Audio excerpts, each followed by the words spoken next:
You're about to discover a step-by-step guide on how to become the richest man in Babylon, with knowledge straight from the book written by George S. Clason. This isn't just a book review or a summary. This is your roadmap to financial freedom, rooted in timeless wisdom that has guided people to wealth for generations. We're breaking down this iconic book, chapter by chapter, turning its principles into actionable steps that you can start using immediately. So get your notepads ready, because these are life-changing strategies you'll want to revisit and implement in your journey to financial freedom.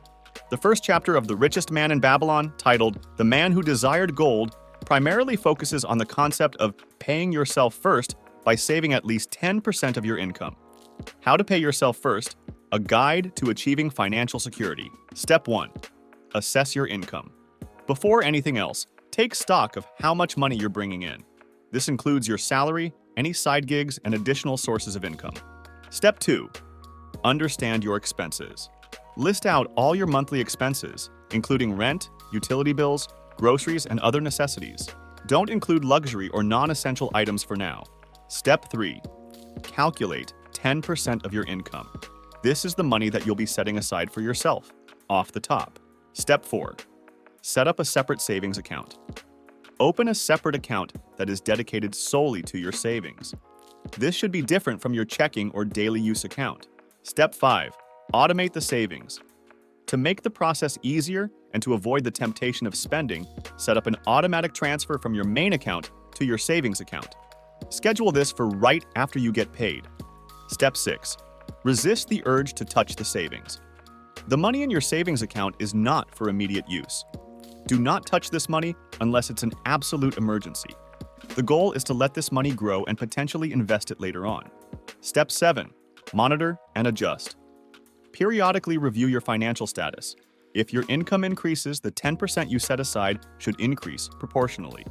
If you find that you're comfortably saving the 10%, consider increasing the percentage. Step 8. Seek investment opportunities. Once you've built up a decent amount in your savings account, look for secure and profitable ways to invest that money. The goal is to make your money work for you. Step 9. Learn continuously. Financial security is an ongoing process. Continue to educate yourself about personal finance. Read books, listen to podcasts, and perhaps even consult with a financial advisor. Step 10. Reap the rewards. As time passes and your savings grow thanks to your disciplined approach and wise investments, you'll begin to realize the financial security and peace of mind you've been working towards. In the second chapter, titled The Richest Man in Babylon, the main character Arkad shares the secret of his wealth. A part of all you earn is yours to keep. This is commonly understood as the principle of saving at least 10% of your income. The chapter goes on to explain that not only should you save, but you should also invest wisely and not squander your savings. How to build your fortune. Step 1. Accept that you deserve wealth. Internalize that you have every right to be wealthy. You work hard for your income, and you deserve to keep a part of it for yourself. Step 2. Identify your financial goals. Determine your investment goals, whether it's buying a property, starting a business, or another financial aspiration. Step 3. Consult with financial advisors. Seek guidance from reputable financial advisors to understand better the investment landscape and how to navigate it toward your goals. Step 4. Choose wise investments. Look for opportunities to invest your savings. Diversify and aim for a mix of assets, including stocks, bonds, and perhaps even real estate. Step 5. Make your money work for you. The point of the Fortune Fund isn't to let it sit idle, but to invest it so it grows over time. Aim for investments that compound in value. Step 6. Maintain a long-term perspective. Keep a long-term view on your investments, focusing on steady growth over time. Step 7. Learn from mistakes. Analyze and learn from any missteps in your investment journey to improve future decision-making. The third chapter, known as 7 Cures for a Lean Purse, provides 7 principles for managing and growing one's wealth. Step 1. Start fattening your purse. This is essentially about saving. Commit to saving at least 10% of your earnings and depositing it into a separate account. This sets the stage for everything else. Step 2. Control your expenditure. Create a realistic budget. It should cover your necessities and some pleasures, but ensure that it fits within the 90% of income that's left after you save 10%. Step 3. Make your money multiply. Now that you've got some money saved, it's time to invest. Look into low-risk, long-term investments to start. Consult financial experts if necessary. Step 4. Guard your treasures from loss. Always do your due diligence before investing. The primary goal is to ensure that you don't lose your principal amount. Use advisors or invest in things that you understand well. Step 5. Own your own home. If it makes financial sense in your situation, consider buying property. Not only does this give you stability, but it's also an investment that generally appreciates over time. Step 6. Secure a future income. Plan for retirement and other future needs. Make sure some of your investments generate passive income or will appreciate into a significant future sum. Step 7. Increase your ability to earn. Never stop learning. Invest in courses, books, and any other resources that can improve your skills and consequently, your earning potential. In the 4th chapter titled, Meet the Goddess of Good Luck, the emphasis is on seizing opportunities and not relying purely on luck. It's about being prepared and positioned to take advantage when luck or opportunity presents itself. In the chapter, Arkad conducts an experiment to illustrate the point that good luck favors those who are prepared and actively seek it. How to meet the goddess of good luck. Step 1. Prepare your mindset. Before you can take advantage of good opportunities, you have to believe that they exist and that you're worthy of them. Cultivate an optimistic and open mindset. Step 2. Acquire necessary skills. Good luck often comes to those who are prepared. Skill up in areas that are relevant to your career or personal goals. This will make you more capable of seizing opportunities when they arise. Step 3. Be active, not passive. Don't wait for opportunities to fall into your lap. Go out and look for them. Attend networking events, read widely, and engage in activities where opportunities may present themselves. Step 4. Keep your eyes open. Be observant. Sometimes the best opportunities are not obvious. They may come from unexpected places or appear in the form of challenges or problems that need solving. Step 5. Be willing to act. When you see an opportunity, don't hesitate. Weigh the pros and cons quickly and take action. Fortune favors the bold. Step 6. Assess risk versus reward. Not all opportunities are worth pursuing. Evaluate the risks involved and consider whether the potential rewards outweigh those risks. Step 7. Learn to recognize opportunity. Over time, you'll get better at identifying true opportunities. Make it a habit to review the choices you made and learn from both your successes and failures. Step 8. Don't rely on chance alone. While it might be tempting to put all your hopes into a lottery ticket or some other game of chance, remember that sustainable good luck usually comes from a combination of preparation and opportunity. Step 9. Surround yourself with like-minded people. Spend time with people who share your ambition and optimism. Their attitudes and insights can be contagious, and they might bring opportunities to your attention that you wouldn't have noticed on your own. Step 10. Be grateful and reflect. When you do experience good fortune, take a moment to be grateful. Reflecting on your successes can provide valuable lessons for future endeavors. The 5th chapter, called The Gold Lender of Babylon, focuses on the topic of lending money and the importance of ensuring that loans are both profitable and likely to be repaid. The chapter discusses how a chariot builder named Nomasir becomes successful by following the wise lending policies of his father. How to be a wise lender. Step 1. Assess your financial position. Before you lend any money, make sure you're in a stable financial position. Only lend money that you can afford to be without for an extended period. Step 2. Evaluate the purpose of the loan. Ask the borrower to clearly explain why they need the loan and what it will be used for. The purpose should be sensible and likely to result in a profitable outcome. Step 3. Consider the borrower's ability to repay. Look into the borrower's financial situation. Are they stable? Do they have a reliable income? Do they have a history of repaying debts? Step 4. Set clear terms. Clearly outline the terms of the loan. This should include the interest rate, repayment schedule, and any collateral if applicable. Step 5. Put it in writing. Always formalize the loan with a written agreement. This protects both parties and ensures there's no misunderstanding about the terms. Step 6. Charge fair interest. The interest you charge should be fair, but also worth your while. This is the profit you make for taking the risk of lending. Step 7. Be ready for possible failure.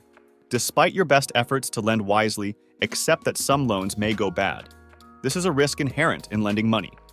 Step 8. Don't hesitate to say no. If the loan seems too risky or you have reservations about the borrower's ability to repay, don't hesitate to refuse the loan. Step 9. Regularly review the loan. Keep tabs on the loan's progress. Is the borrower making regular payments?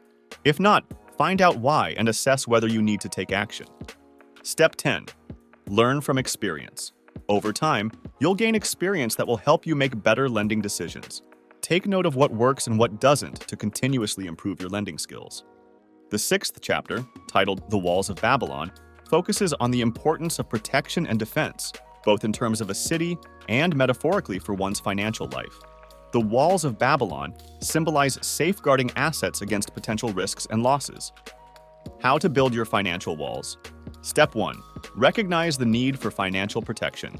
Understand that just as Babylon needed walls to protect its treasures, you need financial walls to safeguard your assets. Acknowledge that risks exist and take steps to mitigate them. Step 2. Identify potential risks. This could include job loss, health emergencies, or market downturns. Step 3. Create an emergency fund.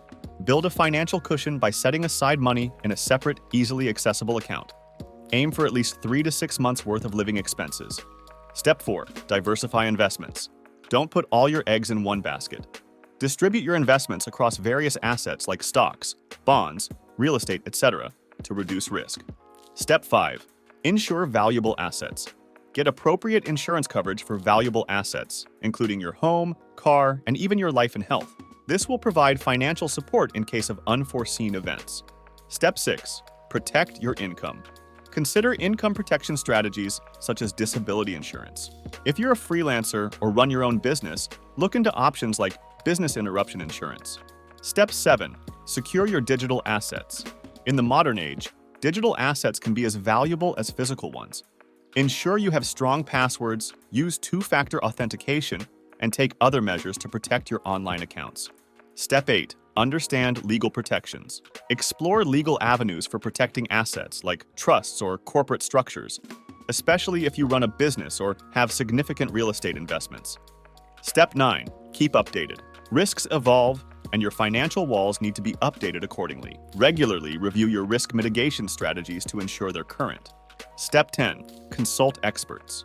Don't hesitate to consult financial advisors, legal experts, or insurance professionals. Their expertise can help you build stronger, more effective financial walls. The 7th chapter, known as The Camel Trader of Babylon, centers on a man named Arkad who faces financial ruin but eventually recovers by being honest, paying back his debts, and engaging in wise trading. The key takeaways involve the power of integrity, the importance of repaying debts, and the value of clever trading and negotiation. How to bounce back from financial ruin. Step 1. Acknowledge your situation. The first step in solving a problem is acknowledging it. Face your financial troubles head-on and don't shy away from them.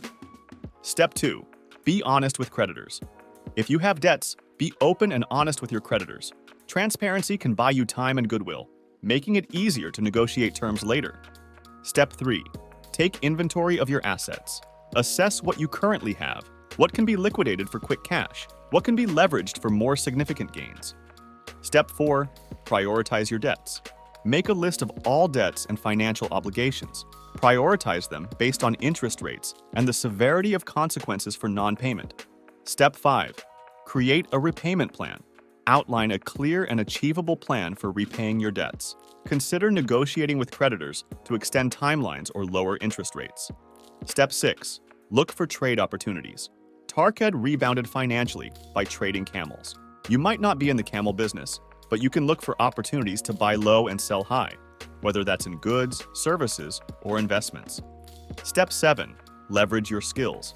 Use your skills to create additional income streams. This could be anything from freelance work to consulting, depending on your skill set. Step 8. Stick to your plan. Consistency is key. Stick to your repayment and income-generating plans. Consistent effort over time will yield results. Step 9. Pay back with interest. Once you're back on your feet, make good on all your debts. If possible, pay back more than you owe as a goodwill gesture and to mend relationships. The 8th chapter, titled The Clay Tablets from Babylon, revolves around the importance of contracts and the benefit of having all financial agreements in writing. The chapter tells the story of Dabasir, a former slave who escapes and turns his life around by creating a systematic approach to repay his debts, which he records on clay tablets. How to formalize financial agreements and pay off debts. Step 1. Recognize the importance of written agreements. Understand that verbal agreements are prone to misunderstandings and disputes. Having contracts or agreements in writing adds a layer of protection and clarity for all parties involved. Step 2. Detail the terms clearly. When drafting an agreement, be as detailed as possible. Clearly specify the terms, payment schedules, responsibilities, and any other pertinent details. Step 3. Get mutual agreement. Ensure all parties involved understand and agree with the terms. Revise the draft as needed until everyone is on the same page. Step 4. Formalize the agreement. Once all parties agree to the terms, formalize it by having everyone sign the document. It's also good to have a witness or notary public for added legal standing. Step 5. Create a debt repayment plan. If you owe money, outline a systematic repayment plan. Determine how much you can reasonably pay each month and set that as your target. Step 6. Write down your plan. Just as Dabasir used clay tablets, record your debt repayment plan in writing. This can be a digital document or a physical ledger, whatever works best for you. Step 7. Share the plan with creditors. Transparency builds trust. Share your written plan with your creditors to show them you're serious about repayment. Step 8. Stick to the plan. Make your payments consistently according to the plan. Adjust the plan only if absolutely necessary and inform all parties involved of any changes. Keep records. Document each payment you make. This not only serves as proof of payment, but also helps you track your progress. Step 10. Celebrate milestones. Reaching certain milestones can be motivating. Celebrate when you've paid off a significant chunk of your debt or cleared a debt entirely. The 9th chapter, called The Luckiest Man in Babylon, focuses on Sharunada and his journey to wealth. A key aspect of his success is his partnership with Hayden Gula, who helps him become prosperous. This chapter highlights the importance of mutually beneficial partnerships, hard work, and the power of taking advantage of opportunities when they arise. How to forge profitable partnerships and seize opportunities. Step 1. Identify your strengths and weaknesses.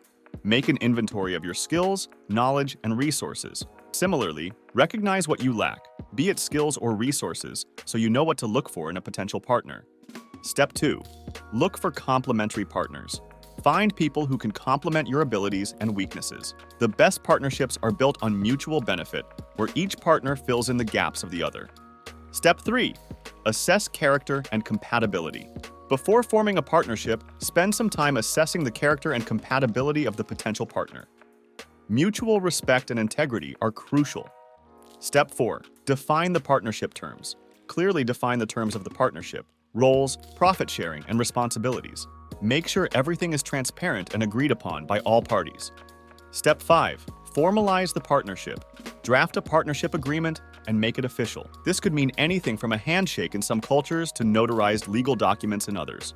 Step 6. Start small. Begin your business venture on a smaller scale to test the waters. This allows you to assess the working dynamics between you and your partner without taking on too much risk. Step 7. Work diligently. Just as Sharunada worked hard and diligently, apply the same principles to your venture. Hard work is often the best way to capitalize on an opportunity. Step 8. Continually assess and adapt. Regularly review the partnership and business. Is everything working as planned? Are modifications needed? Open and honest communication is key. Step 9. Seize opportunities. Keep an eye out for new opportunities that align with your venture. Quick and smart action can often multiply your earnings. Step 10. Review and scale. Once your partnership has proven to be successful and profitable on a smaller scale, consider scaling it up. Expansion could lead to exponential profits. The 10th chapter, titled An Historical Sketch of Babylon, primarily serves as a historical backdrop rather than focusing on financial wisdom like the previous chapters. It provides a historical context for the setting of Babylon and why it was considered the wealthiest city in the ancient world. If you are interested, you can read it by buying the book. This was a lot to cover, but do make sure you implement these steps if you want to take the path to financial success. If you found this information useful, please like, share, and subscribe. As always, thanks for watching and see you soon!